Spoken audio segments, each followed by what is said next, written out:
ഹരേ കൃഷ്ണ. ഇനി നമുക്ക് മൂന്നാമത്തെ ശ്ലോകം നോക്കാം.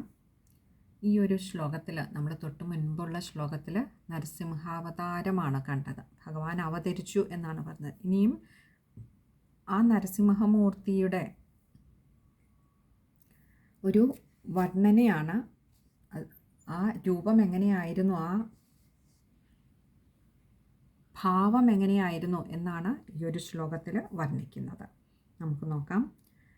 തപ്തസ്വർണസവർണഘൂർണദതിരോക്ഷാക്ഷം സടാകേസരപ്രോത്കമ്പപ്രനികുംപിതാംബരമഹോ ജീയാത്തവേദം വപുഃ വ്യാപ്തവ്യാപ്തമഹാദരീ സഖമുഖം ഖഡ്ഗോഗ്രവൽഗൻ മഹാജിഹ്വാ നിർഗമ ദൃശ്യമാനസുമഹാദംഷ്ട്രായുഗോഡാമരം.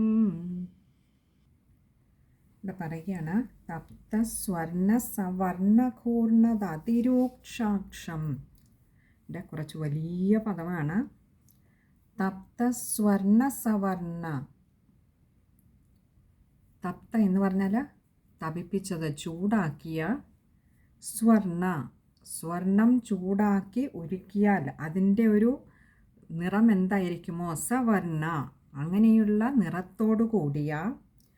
ഘൂർണദതിരോക്ഷാക്ഷം, ഘൂർണത്, അങ്ങനെ ആ നിറത്തോടു കൂടിയതും ഇങ്ങനെ ഉരുണ്ടതുമായിട്ടുള്ള, ഉരുട്ടി ഇങ്ങനെ മിഴിച്ചു നിൽക്കുന്നതുമായിട്ടുള്ള അതിരൂക്ഷാക്ഷം. അതിരൂക്ഷ അക്ഷം, അക്ഷം എന്ന് പറഞ്ഞാൽ കണ്ണുകൾ. അതിരൂക്ഷമായിട്ടുള്ള, അത്യുഗ്രങ്ങളായിട്ടുള്ള കണ്ണുകളോട് കൂടിയതും. സടാകേസര പ്രോത്കമ്പ പ്രനികുംപിതാംബരമഹോ. സടാകേസര പ്രോത്കമ്പ പ്രനികുംപിതാംബരമഹോ. സടാകേസര എന്ന് പറഞ്ഞാൽ ഈ ദേഹത്തുള്ള രോമങ്ങളൊക്കെ അങ്ങനെ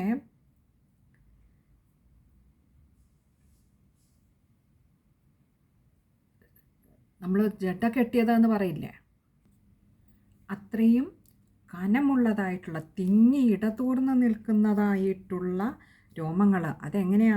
പ്രനികുംപിതാംബര, പ്രോത്കമ്പ പ്രനികുംപിതാംബരമഹോ. പ്രോത്കമ്പ, അങ്ങനെ എഴുന്നേറ്റ് നിൽക്കുകയാണ്. അതായത് അത്രയും ഇടതൂർന്ന് തിങ്ങി നിറഞ്ഞ രോമങ്ങളോട് കൂടിയ. നമ്മൾ തൊട്ട് മുൻപുള്ള ശ്ലോകത്തിൽ പറഞ്ഞു വെളുത്ത രോമങ്ങളോട് കൂടിയ എന്ന് പറഞ്ഞാൽ അത് ശരിക്കും ഒരു വെളുത്ത എന്നല്ല, ഒരു നരച്ച, മഞ്ഞിച്ച, ചെമ്പിച്ച നിറത്തോടു കൂടിയ രോമങ്ങളോട് കൂടി ദേഹമാകെ അങ്ങനെ ഇടതൂർന്ന രോമങ്ങൾ. ആ രോമങ്ങളാകട്ടെ നികുംപിതാംബരം, അമ്പരം എന്നാൽ ആകാശം, നികുംപിതാംബരം, ആകാശമാർഗത്തെയൊക്കെ അങ്ങനെ മറയ്ക്കുന്ന വിധത്തിൽ. അപ്പോൾ ആ രൂപം എത്ര വലുതായിരുന്നു എന്ന് ആലോചിച്ചോണം. ആകാശമാർഗത്തെ മറയ്ക്കുന്ന വിധത്തിൽ രോമങ്ങളുണ്ട് എന്ന് പറയുമ്പോൾ ആ രോമങ്ങൾ കൊണ്ട് തന്നെ ആകാശമാർഗം മറയ്ക്കപ്പെടുന്നുണ്ടെങ്കിൽ ആ രൂപത്തിൻ്റെ വലിപ്പം നമുക്കൊക്കെ സങ്കല്പിക്കാൻ കഴിയുന്നതിലും എത്രയോ വലുതാണ് ആ നരസിംഹമൂർത്തിയുടെ രൂപമെന്ന് ആലോചിച്ചോണം. അങ്ങനെയുള്ള അഹോ, ഇവിടെ അത്യാശ്ചര്യകരമായിട്ട് ഭഗവാനെ ഭക്തി കലർന്ന ഒരു ആശ്ചര്യമാണ് ഇവിടെ ആ ഒരു അഹോ എന്നുള്ള വാക്കിനിവിടെ. ജിയാത്ത വേദം വപുഹോ, ജിയാത തവ ഇതം വപുഹോ. ജിയാത, ജയിക്കട്ടെ, തവ ഇതം, അങ്ങയുടെ ഇപ്രകാരമുള്ള വപുഹു, ഈ രൂപം. ജിയാത്ത വേദം, അവിടെ 3 വാക്കുകൾ. ജിയാത തവ ഇതം, അപ്പോൾ അങ്ങനെയുള്ള അങ്ങയുടെ ഈ രൂപം ജയിക്കട്ടെ. വ്യാപ്തമഹാദരീ സഖമുഖം, വ്യാപ്തമഹാദരീ സഖമുഖം. എന്താ പറയാണ്, ആ മുഖം അതാണ് പറയുന്നത്. എങ്ങനെയുള്ളത്? ഒരു വലിയൊരു ആ മുഖമാണ്. ഇങ്ങനെ ഇങ്ങനെ തുറന്നു പിടിച്ചിരിക്കുകയാണ് സിംഹത്തിൻ്റെ. ആ കഴുത്തിന് മുകളിലോട്ടുള്ള നമ്മൾ പറഞ്ഞിരുന്ന ഒരു സിംഹത്തിൻ്റെ രൂപമാണെന്ന്. അവിടെ ആ വായ തുറന്നു പിടിച്ചിരുന്നപ്പോൾ നമ്മൾ താഴെ നിന്ന് നോക്കുമ്പോൾ ഉള്ളിലേക്ക് കാണുന്ന രൂപം എങ്ങനെയാ? വ്യാപ്ത, അത് വളരെ വിസ്താരമുള്ളതാണ്.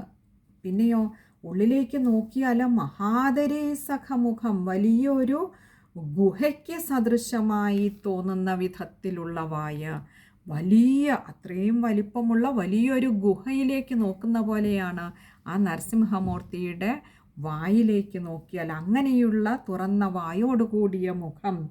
ഖഡ്ഗോഗ്രവൽഗൻ മഹാജിഹ്വ നിർഗമദൃശ്യമാനസുമഹ. ഖഡ്ഗോഗ്ര, ആ വാള് പോലെ, ഖഡ്ഗം എന്നാൽ വാള്, ഖഡ്ഗോഗ്ര, ആ ഭയങ്കരമായിട്ടുള്ള വാള് പോലെ. വൽഗൻ മഹാജിഹ്വ, ഇങ്ങനെ ചുഴറ്റിക്കൊണ്ടിരിക്കുന്ന, നാവിട്ടിങ്ങനെ കറക്കിക്കൊണ്ടിരിക്കുന്ന ജിഹ്വ, നാവ്, ആ ഭയാനകമായ നാവ്. നിർഗമദൃശ്യമാന, ഇങ്ങനെ പുറത്തേക്കിട്ടിരിക്കുകയാണ്. പുറത്തേക്ക് നാവിട്ട് ചുഴറ്റിക്കൊണ്ടിരിക്കുന്ന, അതും ആ നാവിൻ്റെ ഇത് പ്രത്യേകത പറഞ്ഞത് ഉഗ്രമായ ഒരു വാള് പോലെ തോന്നിച്ചു എന്നാണ്. അങ്ങനെയുള്ള ആ നാവ് ദൃശ്യമാന, കാണപ്പെടുന്ന. സുമഹാദംഷ്ട്രായുഗോഡാമരം, സുമഹാദംഷ്ട്ര, വലിയ ദംഷ്ട്രകൾ. യുഗ എന്നാ പറഞ്ഞ അവിടെ രണ്ട് ദംഷ്ട്രകൾ, വലിയ ദംഷ്ട്രകൾ. ഡാമരം എന്ന് പറഞ്ഞാൽ ഏറ്റവും ഭയാനകമായിട്ടുള്ള ദംഷ്ട്രകളോട് കൂടിയ രൂപം. നോക്കൂ, ആ നരസിംഹമൂർത്തി രൂപത്തെ വർണ്ണിക്കുമ്പോൾ നമുക്കൊന്നും സങ്കല്പിക്കുവാൻ പോലും കഴിയത്തില്ല. അത്രമാത്രം ഭീകരമാണ് ആ രൂപം. ദേഹമാകെ താഴേക്ക് മനുഷ്യനെ പോലെ 2 കൈകളും 2 കാലുകളുമാണെങ്കിലും ദേഹമാകെ, നമ്മൾ തൊട്ട് മുൻപുള്ള ശ്ലോകത്തിൽ പറഞ്ഞിരുന്നു, വെളുത്ത നരച്ച മുടികൾ കൊണ്ട്, ഇടതൂർന്ന രോമങ്ങൾ കൊണ്ട് അങ്ങനെ മൂടിയിരിക്കുകയാണ്. ഇനി ആ നരസിംഹമൂർത്തി ഭാവം, ആ സിംഹത്തിൻ്റെ ആ മുഖത്തുള്ള രോമങ്ങളുടെ ഘനമാണ് പറഞ്ഞത്. അതും ഇതേപോലെ ഇടതൂർന്ന നിൽക്കുന്നത് കൊണ്ട്, അത്രയും വലിയ ഒരു രൂപത്തിൽ ഇടതൂർന്ന രോമങ്ങൾ നിൽക്കുന്നപ്പോൾ ആ രോമസമൂഹം തന്നെ ആകാശമാർഗത്തെ നിശേഷം മറയ്ക്കുന്നതായിരുന്നു. അത്രമാത്രം നമുക്ക് മുകളിലേക്ക് നോക്കിയാൽ ആകാശത്തെ കാണാൻ കഴിയില്ല. കാരണം ഈ രോമസമൂഹങ്ങൾ ആ ആകാശമാർഗത്തെ തന്നെ മറച്ചിരിക്കുന്നു. ചുട്ടുപഴുപ്പിച്ച സ്വർണത്തിൻ്റെ തിളങ്ങുന്ന നിറം പോലത്തെ അത്രയും തിളക്കമുള്ള തീക്ഷ്ണമായ അതിരൗദ്രഭാവമുള്ള കണ്ണുകൾ അങ്ങനെ നാലുപാടും ചുഴറ്റിക്കൊണ്ടിരിക്കുന്നു. വായ പിളർന്നിരിക്കുന്നു. ആ പിളർന്ന വായ്ക്കുള്ളിലേക്ക് നോക്കിയാൽ ഭഗവാനെ ഏറ്റവും വലിയൊരു ഗുഹയ്ക്കുള്ളിലേക്ക് നോക്കുന്നത് പോലെ, അതിഗഹനമായ ഒരു ഗുഹയ്ക്കുള്ളിലേക്ക് നോക്കുന്നത് പോലെയുണ്ട്. ആ വായുടെ 2 വശങ്ങളിലായിട്ട് അത്യുഗ്രമായിട്ടുള്ള 2 ദംഷ്ട്രകൾ അങ്ങനെ ഭയാനകമായ വിധത്തിൽ നിൽക്കുന്നു. അത് കാണപ്പെടുന്നുണ്ട്. വായിൽ നിന്നും പുറത്തേക്ക് ഇട്ട് കറക്കിക്കൊണ്ടിരിക്കുന്ന ആ നാവ് വാളുപോലെ അതും എങ്ങനെ അത്യുഗ്രമായിട്ടുള്ള ഒരു വാള് പോലെ നാവിട്ട് ചുഴറ്റിക്കൊണ്ടിരിക്കുന്നു. തയ്യാറെടുക്കുകയായിരുന്നു ആ നരസിംഹമൂർത്തി. ഇനിയും തൻ്റെ വലിയൊരു കർത്തവ്യം കിടക്കുന്നു. അതിലേക്കുള്ള തയ്യാറെടുപ്പുകൾ ഇതാ രൂപം കൊണ്ടൊരുങ്ങി, ഭാവം കൊണ്ടൊരുങ്ങി ആ മൂർത്തി ഇനിയും തൻ്റെ കർമ്മത്തിലേക്ക് കടക്കണം.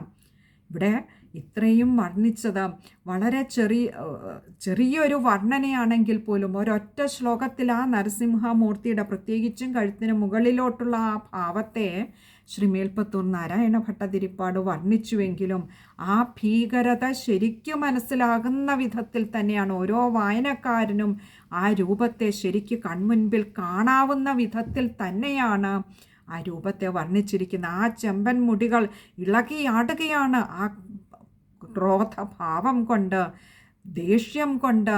തൻ്റെ ഭക്തന് നേരെ തിരിഞ്ഞ ആ ഹിരണ്യകശിപുവിനെ താൻ ഇപ്പോൾ നിഗ്രഹിക്കുമെന്ന ഉറച്ച തീരുമാനത്താൽ ഇളകിയാടിക്കൊണ്ടിരിക്കുന്ന ആ രോമസമൂഹങ്ങളെയൊക്കെ, ആ ചെമ്പൻ മുടികളെയൊക്കെ നമുക്ക് കാണാവുന്ന വിധത്തിലാണ് ഇവിടെ ശ്രീ മേൽപ്പത്തൂർ നാരായണ ഭട്ടതിരിപ്പാട് നമുക്ക് ആ രൂപത്തെ വാക്കുകളിലൂടെ കാണിച്ചു തന്നിരിക്കുന്നത്.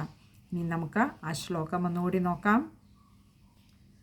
കേവലം 2 ശ്ലോകങ്ങൾ കൊണ്ടാണ് ആ ഒരു നരസിംഹമൂർത്തിയുടെ രൂപത്തെ പൂർണ്ണമായും ഇവിടെ വർണ്ണിച്ച് കാണിക്കുന്ന ഈ 3-ാമത്തെയും 4-ാമത്തെയും ശ്ലോകങ്ങൾ കൊണ്ട്. പക്ഷെ ആ 3-ാമത്തെ ശ്ലോകത്തിൽ തന്നെ, ആ ഒരൊറ്റ ശ്ലോകം കൊണ്ട് തന്നെ നമുക്ക് ആ രൂപത്തിൻ്റെ ആ രൗദ്രഭാവം ശരിക്കും മനസ്സിലാക്കുവാൻ നമുക്ക് കഴിയുന്നുണ്ടെന്നുള്ളതാണ്. നമുക്ക് ആ ശ്ലോകം ഒന്നുകൂടി നോക്കാം. തപ്തസ്വർണസവർണഘൂർണദതിരൂക്ഷാക്ഷം സടാകേസരപ്രോത്കമ്പപ്രനികുംപിതാംബരമഹോ ജീയാത്തവേദം വപുഃ വ്യാപ്തവ്യാപ്തമഹാദരീ സഖമുഖം ഖഡ്ഗോഗ്രവൽഗന്മഹാജിഹ്വാ നിർഗമ ദൃശ്യമാനസുമഹാദംഷ്ട്രായുഗോഡ്ഡാമരം. ഇതും നമ്മൾ പറഞ്ഞതുപോലെ വലിയ പദങ്ങളൊക്കെയുള്ള ഒരു ശ്ലോകമാണ്. ആദ്യത്തേതിൽ നമുക്കത് അത്രയും കൂടി ചേർത്ത് വായിക്കാൻ ഈ ഒരു ശ്ലോകത്തിൽ ധാരാളം സമസ്തപദങ്ങളുണ്ട്. തപ്ത സ്വർണ സവർണ ഘൂർണദതിരൂക്ഷാക്ഷം, അവിടം വരെയും ചേർത്ത് തന്നെ വായിക്കേണ്ടതാണ്. കഴിയുന്നതും ചേർത്ത് തന്നെ വായിക്കുക. അവിടെ തപ്തസ്വർണ സവർണ ഘൂർണത അതിരൂക്ഷാക്ഷമാണ്. അതിരൂക്ഷ, അതുകൊണ്ട് ദായിക്ക് അകാരം കൊടുത്തു വായിക്കുക. പിന്നെ അടുത്ത സടാകേസര പ്രോത്കമ്പ പ്രനികുംപിതാംബരമഹോ, അതത്രയും ചേർത്ത് തന്നെ വായിക്കാൻ ശ്രമിക്കുക. അവിടെയും പ്രോത്കമ്പ പ്രനികുംപിതാംബരം അഹോ ആണ്, മായ്ക്ക് അകാരം കൊടുത്തു വായിക്കുക. പിന്നെ അടുത്തത് വ്യാപ്ത മഹാദരീ സഖമുഖം, അതത്രയും ചേർത്ത് വായിക്കേണ്ടതാണ്.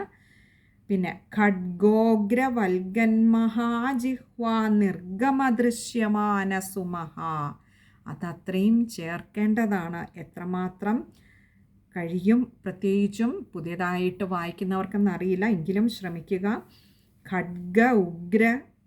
ഖഡ്ഗോഗ്ര വൽഗൻ മഹാജിഹ്വാ നിർഗമ ദൃശ്യമാനസുമഹ, അതത്രയും ചേർത്ത് വായിക്കാൻ തന്നെ ശ്രമിക്കുക. പിന്നെ അടുത്ത് ദംഷ്ട്രായുഗോഡ്ഡാമരം, അവിടെ ഡാ കട്ടിയിലെടുക്കേണ്ടതാണ്, കൂട്ടക്ഷരമാണ്. ഇത്രയും കാര്യങ്ങളാണ് ആ ഒരു ശ്ലോകം വായിക്കുമ്പോൾ ശ്രദ്ധിക്കേണ്ടതായിട്ടുള്ളത്. അടുത്തത് നരസിംഹമൂർത്തിയുടെ ആ രൂപവർണ്ണന തുടരുകയാണ്. ഇനി 4-ാമത്തെ ശ്ലോകമാണ്. 4-ാമത്തെ ശ്ലോകം. ഉത്സർപ്പദ്വലിഭംഗഭീഷണഹനും ഹ്രസ്വസ്തവീയസ്തരഗ്രീവം പീവരദോഷതോദ്ഗതനഖ ക്രൂരാംശുദൂരോദ്പണം വ്യോമോല്ലംഘി ഘനാഘനോപമഘന പ്രധ്വാനനിർത്ഥാവിതസ്പർദ്ധാലുപ്രകരം നമാമി ഭവതസ്തം നാരസിംഹം വപുഃ. ഈ ഒരു ശ്ലോകം കൊണ്ട് ആ നരസിംഹമൂർത്തിയുടെ ഭാവത്തെ വർണ്ണിക്കുന്നത് കഴിയുകയാണ്. ഇവിടെ പറയുകയാണ് ഉത്സർപ്പദ്വലിഭംഗഭീഷണഹനും.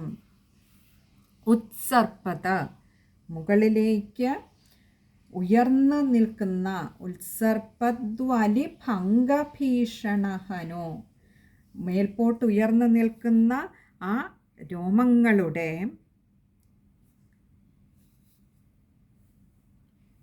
ഭംഗഭീഷണഹനും. ആ നരസിംഹമൂർത്തി അവതരിച്ച് വലുതായപ്പോൾ ഘോരമായ നാദം മുഴക്കിക്കൊണ്ടിരിക്കുകയാണ്. അതുകൊണ്ട് തന്നെ ആ കോപത്താൽ വരുന്ന നാദത്താൽ മുകളിലേക്ക് കയറുന്ന ഓരോ തവണ ആ ഗർജനം വരുമ്പോഴും ഇങ്ങനെ മുകളിലേക്ക് കയറിക്കൊണ്ടിരിക്കുന്ന ആ ഞൊറികളെ കൊണ്ട് ഹ്രസ്വസ്തവീയസ്തര, ഈ കവിളുകളൊക്കെ അങ്ങനെ വളരെ നീളം കുറഞ്ഞ തടിച്ച കഴുത്താണ്. കവിൾത്തടങ്ങൾ ഇങ്ങനെ മുകളിലേക്ക് ഈ ഞൊറികൾ, കാരണം സദാ അവതരിച്ച ഉടൻ തന്നെ അങ്ങനെ ഉഗ്രമായിട്ട് ഘോരമായിട്ട് ഗർജിച്ചു കൊണ്ടിരിക്കുന്നതുകൊണ്ട് മുകളിലേക്ക് കയറിക്കൊണ്ടിരിക്കുന്ന ഈ ഒരു ഞൊറികളെ കൊണ്ട് ഏറ്റവും ഭയങ്കരങ്ങളായിരിക്കുന്ന ആ കീഴ്ക്കവിളുകളോടും, അതേപോലെ ഹ്രസ്വസ്ഥവീയസ്തര, ഹ്രസ്വ വളരെ നീളം കുറഞ്ഞ, സ്ഥവീയ എന്ന് പറഞ്ഞാൽ തടിച്ച, ഗ്രീവം എന്ന് പറഞ്ഞാൽ കഴുത്ത്, വളരെ തടിച്ച് കുറുകിയ കഴുത്തോടു കൂടിയ, പിന്നെയോ പീവരതോ ശതോദ്ഗത നഖ, പീവരത് എന്ന് പറഞ്ഞാൽ തടിച്ച ശതോദ്ഗത നഖ, വളരെ തടിച്ച കഴുത്തുള്ള, തടിച്ചു കുറുകിയ കഴുത്ത്, തടിച്ച കൈകൾ, ആ കൈകളിലെ നഖങ്ങളിൽ നിന്ന് പുറത്തേക്ക് വമിച്ചുകൊണ്ടിരിക്കുന്ന ക്രൂരാംശുദൂരോൽപ്പണം, ആ ക്രൂരനഖങ്ങളിൽ നിന്ന് പുറത്തേക്ക് പോകുന്ന ഓരോ അംശു, ആ രശ്മികൾ, ആ പ്രഭാരശ്മികൾ,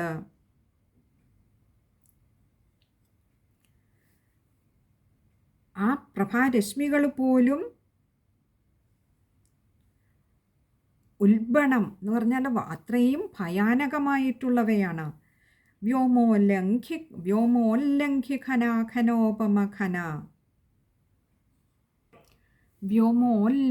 വ്യോമത്തെ ഉല്ലംഘനം ചെയ്യുന്നതായിട്ടുള്ള, ആ ആകാശത്തെ അങ്ങനെ മുറിച്ചു മാറ്റുന്നതെന്ന് തോന്നുന്നു. എന്ന് പറഞ്ഞാൽ ആകാശം മുട്ടി നിൽക്കുന്നതായിട്ടുള്ള ഖനാഖനോപമഖന, ഇങ്ങനെ മഴ പെയ്യാൻ ഒരുങ്ങി നിൽക്കുന്ന, അതേസമയം ഖനമെന്നാൽ മേഘം, ആ മഴ പെയ്യാൻ ഒരുങ്ങി നിൽക്കുന്ന മേഘത്തോട് ഒക്കെ അങ്ങനെ മുട്ടി നിൽക്കുന്നതായിട്ടുള്ള, ആ ആകാശമാർഗത്തെ മുറിച്ചു മാറ്റുന്നതെന്ന് തോന്നുന്ന വിധത്തിൽ അതിനോളം വളർന്നിട്ടുള്ള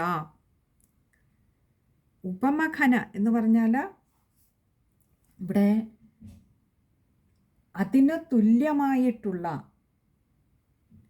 പ്രധ്വാന നിർത്താവിത, ഇടിമുഴക്കം പോലെയുള്ള ഗർജനത്താൽ സ്പർദ്ധാലുപ്രകരം നമാമി ഭവതസ്തം നാരസിംഹം വപുഃ. സ്പർദ്ധാലുപ്രകരം, ആ ഗർജനത്തിൻ്റെ ഘോര ശബ്ദം കൊണ്ട് തന്നെ ശത്രുക്കളെയൊക്കെയും ആട്ടിപ്പായിക്കുന്നതായിട്ടുള്ള ആ സ്വരൂപത്തെ നമാമി ഭവത, ഞാൻ നമസ്കരിക്കുന്നു, തം നാരസിംഹം വപുഃ, അങ്ങനെയുള്ള ആ നരസിംഹമൂർത്തിയെ ഞാനിതാ നമസ്കരിക്കുന്നു. അപ്പോൾ ഇവിടെ പറയുകയാണ്, ആ ഘോരമായ രൂപത്തിൽ നിന്നും അനുനിമിഷം ഉഗ്രമായ ഗർജനങ്ങൾ, സിംഹഗർജനങ്ങൾ വന്നുകൊണ്ടിരിക്കുകയാണ്. ആ ഗർജനത്തിനനുസരിച്ച് മുകളിലേക്ക്, കാരണം കോപം കാരണം ഈ കീഴ്ത്താടിയിലെ രോമങ്ങൾ അങ്ങനെ ചലിച്ചുകൊണ്ടിരിക്കുകയാണ്. മുകളിലേക്ക് ഞൊറിഞ്ഞു കയറുന്നു എന്ന് പറഞ്ഞാൽ അത്രമാത്രം ആ കോപത്താൽ മുഖമൊക്കെ അങ്ങനെ വിറയ്ക്കുകയാണ്. അങ്ങനെ മുകളിലേക്ക് വലിഞ്ഞു കയറിക്കൊണ്ടിരിക്കുന്ന കീഴ്ത്താടികൾ, കീഴ്ക്കവിളുകൾ, പിന്നെയോ കുറുകി തടിച്ച കഴുത്ത്, തടിച്ച കൈകളിലെ നഖങ്ങളിൽ നിന്നും പുറത്തേക്ക് വമിക്കുന്ന ആ പ്രഭാരശ്മികൾക്ക് പോലും ഒരു രൗദ്രഭാവം നമുക്ക് കാണാനാവുന്നു. അതുപോലും ഭയപ്പെടുത്തുന്നതാണ്. ആ നഖങ്ങൾ തിളങ്ങുന്നവയാണെങ്കിൽ പോലും ആ നഖങ്ങളിൽ നിന്നും പുറത്തേക്ക് വമിക്കുന്ന രശ്മികൾക്കുമുണ്ട് ഒരു ഭീകരതയുടെ കഥ പറയുവാൻ. അങ്ങനെ അത്രയും ഭയാനകമായ ഒരു അന്തരീക്ഷത്തിൽ ഭഗവാനെ ഈയൊരു ഘോര ഗർജനവും കൂടിയാകുമ്പോൾ ഇടതടവില്ലാതെ ഗർജിച്ചു കൊണ്ടിരിക്കുന്ന ആ ഒരു അന്തരീക്ഷത്തിൽ ഈ ഗർജനത്തിൻ്റെ ഒരു ഭീകരത പറയാനാണെങ്കിൽ ആ ഗർജനം ഒന്നുകൊണ്ട് തന്നെ നോക്കൂ, ആ മേഘപാളികളെ കീറിമുറിക്കുന്ന വിധത്തിലേക്ക് ഉയർന്ന് വളർന്നു നിൽക്കുന്ന ആ ഒരു രൂപത്തിൽ നിന്ന് പുറത്തേക്ക് വരുന്ന ഗർജനത്തിനും അത്രമാത്രം ഭയാനകമായ ഒരു തീക്ഷ്ണതയുണ്ട്. ആ ഘോര ശബ്ദം ഒന്നു മാത്രം മതിയാകും ശത്രുക്കളെയൊക്കെയും ആട്ടിപ്പായിക്കുവാൻ. അങ്ങനെയുള്ള അല്ലയോ നരസിംഹമൂർത്തി, അവിടുത്തെ ആ രൂപത്തെ ഞാൻ നമിക്കുന്നു, നമസ്കരിക്കുന്നു ഭഗവാനെ എന്ന് പറഞ്ഞുകൊണ്ടാണ് ഇവിടെ ആ നരസിംഹമൂർത്തിയുടെ വർണ്ണന, ആ രൂപത്തിൻ്റെ വർണ്ണന ഇവിടെ ശ്രീ മേൽപ്പത്തൂർ നാരായണ ഭട്ടതിരിപ്പാട് ഏകദേശം ഒന്ന് പറഞ്ഞ് നിർത്തുകയാണ്. ഇനി നമുക്ക് ആ രൂപത്തിൻ്റെ ആ രൂപം അല്ലെങ്കിൽ ആ നരസിംഹമൂർത്തിയുടെ ഭയാനകത അത് കർമ്മത്തിലൂടെ നമ്മൾ ഇനിയുള്ള ശ്ലോകങ്ങളിൽ നമുക്ക് കാണാം. പക്ഷേ ആ രൂപത്തിൻ്റെ വർണ്ണന ഏകദേശം ഇതോടെ പറഞ്ഞ് നിർത്തിക്കൊണ്ട് അവിടെ ആ കൺമുമ്പിൽ ഭഗവാൻ ഗുരുവായൂരപ്പൻ കാണിച്ചു കൊടുത്ത, കാരണം ശ്രീ മേൽപ്പത്തൂർ നാരായണ ഭട്ടതിരിപ്പാടിന് ഈയൊരു രൂപം സങ്കല്പിക്കുവാൻ പോലും കഴിയുന്നുണ്ടായിരുന്നില്ല. അപ്പോൾ ഭഗവാൻ നേരിട്ട് കാണിച്ചു കൊടുത്തു എന്നാണ് പറയുന്നത് ആ നരസിംഹ രൂപത്തെ. ഗുരുവായൂരമ്പലത്തിൽ നമുക്ക് ആചാര്യന്മാർ പറയാറുണ്ട്, അവിടെ ആ തൂണ് പോലും ഇപ്പോഴും അതുകൊണ്ട് അങ്ങനെ ഒരു വെട്ടുവീണ രീതിയിലാണ് അത്ര ഇരിക്കുന്നത്. ആ തൂണിന് സമീപമാണത്രേ ഭഗവാൻ ആ രൂപത്തെ കാണിച്ചു കൊടുത്തത്. ആ കണ്ടുകൊണ്ടിരുന്ന രൂപത്തെ, കൺമുമ്പിൽ കാണിച്ചു കൊടുത്ത ആ രൂപത്തെ ശ്രീ മേൽപ്പത്തൂർ നാരായണ ഭട്ടതിരിപ്പാട് നമസ്കരിച്ചുകൊണ്ട് വർണ്ണിച്ച് നിർത്തിയിടത്ത് നമുക്കും ആ നരസിംഹമൂർത്തിയായിട്ടുള്ള ഗുരുവായൂരപ്പനെ നമസ്കരിക്കാം. ഹരേ കൃഷ്ണ. ഇനി നമുക്ക് ആ ശ്ലോകം ഒന്നുകൂടി നോക്കാം. ഉത്സർപ്പദ്വലിഭംഗഭീഷണഹനും ഹ്രസ്വസ്ഥവീയസ്തരഗ്രീവം പീവരദോശതോദ്ഗതനഖ ക്രൂരാംശുദൂരോദ്ബണം വ്യോമോല്ലംഘി ഖനാഖനോപമഖന പ്രധ്വാനനർത്ഥാവിത വ്യോമോല്ലംഘിഖനാഖനോപമഖന പ്രധ്വാനനർത്ഥാവിതസ്പർദ്ധാലുപ്രകരം നമാമി ഭവതസ്തം നാരസിംഹം വപുഃ. ഈ ഒരു ശ്ലോകം വായിക്കുമ്പോൾ ശ്രദ്ധിക്കേണ്ട കാര്യങ്ങൾ: ഉത്സർപ്പദ്വലിഭംഗഭീഷണഹനും, അത് കഴിയുന്നതും ചേർത്ത് തന്നെ വായിക്കുക. അതേപോലെ ഹ്രസ്വസ്ഥവീയസ്തരഗ്രീവം അവിടെ വരേക്കും അത് ചേർത്ത് വായിക്കുക. പിന്നെ പീവരദോശതോദ്ഗതനഖ, അവിടെ ആ ശ കൂട്ടക്ഷരമാണ്, അത് ശ്രദ്ധിക്കുക. പിന്നെ ഇതെല്ലാം ചേർത്ത് വായിക്കേണ്ടതാണ് ഇതിനകത്തെ. ക്രൂരാംശുദൂരോദ്ബണം, അതുപോലെ വ്യോമോല്ലംഘി ഖനാഖനോപമഖന, അവിടെ ഉല്ലംഘിയാണ്, അതുകൊണ്ട് വ്യോമോല്ലംഘി അവിടെ ലാ കൂട്ടക്ഷരം, അത് ശ്രദ്ധിച്ചു വായിക്കുക. പിന്നെ പ്രധ്വാന നിർദ്ധാവിത സ്പർദ്ധാലുപ്രകരം, അവിടെ വരേക്കും അത് ചേർത്ത് വായിക്കാൻ ശ്രമിക്കുക. പിന്നെ അടുത്തത് നമാമി ഭവതസ്തം, അവിടെ വരെ. പിന്നെ വപുഃ, വിസർഗവും കൂടിയുണ്ട്, ഉകാരവും വിസർഗവും ഉണ്ട്. അപ്പോൾ അവിടെ അത് പകുതി ഹകാരത്തിൽ വായിച്ചു നിർത്തുവാനായിട്ട് ശ്രമിക്കുക. ഇനി അടുത്തത് 5ാമത്തെ ശ്ലോകമാണ്. നമ്മൾ കുറച്ചൊന്ന് എളുപ്പം പറഞ്ഞു പോവുകയായിരുന്നു കഴിഞ്ഞ 2 ശ്ലോകങ്ങൾ, അല്ലെങ്കിൽ കുറേയും സമയം എടുക്കും ഇത് ഓരോന്നും പറഞ്ഞു തീരാൻ എന്നുള്ളത് കൊണ്ടാണ് കുറച്ച് എളുപ്പം അത് പറഞ്ഞു പോയത്. ഇനി അടുത്തത് 5ാമത്തെ ശ്ലോകമാണ്. അത് അടുത്ത സത്സംഗത്തിൽ കാണാമെന്ന് കരുതുന്നു. ഹരേ കൃഷ്ണ.